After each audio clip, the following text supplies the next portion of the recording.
Oh, young people always inspire me because they just have the freshness and the newness and the genuineness and honesty of youth.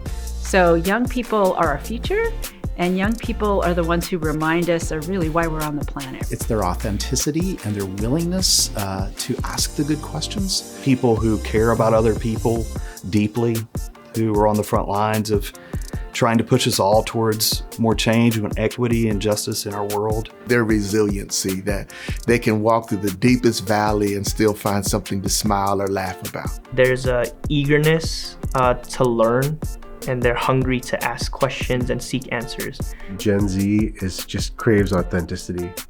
They want to see what's real, and they're not unafraid to pursue it. They're so compassionate. This generation is so attuned to others and so aware in a way that many of us who are adults aren't.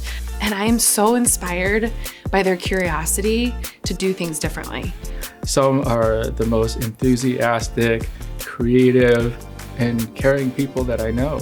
They are passionate and caring and motivated to make the world better.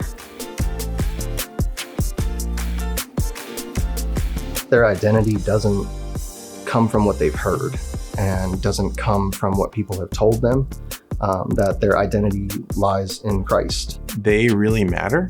And by they, I mean who they are, their ideas, their struggles. They need to know that they are loved. They are authentically loved. They are loved unconditionally.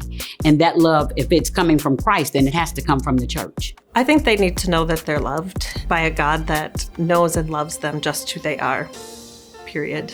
I always want to tell young people, continue to believe that there is a God and continue to depend on that voice and that spirit that comes from the Lord.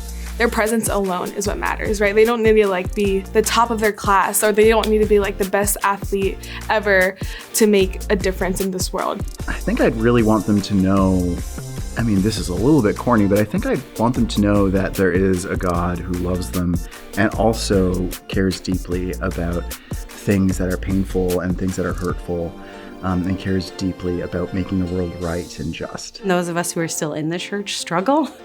We still have times where we don't know what it means to be a good person. We don't know what it means to live as a follower of Jesus in the world, and we're figuring it out too.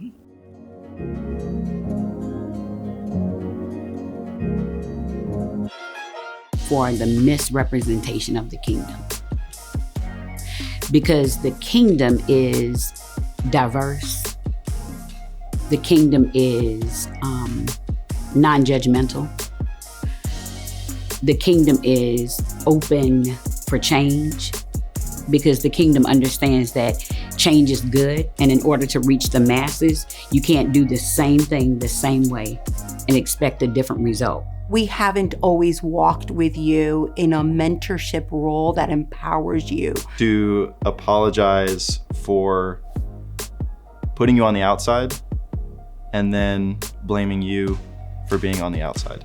I think that that's unfair to young people. And I would vehemently apologize to young people on behalf of the church for being narrow-minded in our vision and not thinking about not only that there's a tomorrow, but the same God that gave an idea 5-10 years ago is the same God that can give an idea right now in this context that's maybe a little different than what we're accustomed to. But one thing that's constant about change is change, and really kind of embracing that.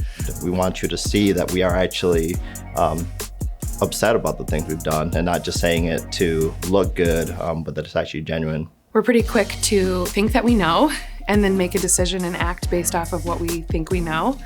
And that's not always good, and it's not always right. And so I wish that we could spend time listening, apologize for the things that we didn't know, and then start to respond differently. But I think it starts with the older generation just owning it and saying, we're sorry. And you actually have a lot more to contend with than we did growing up. And we should not foist upon you this judgmentalism.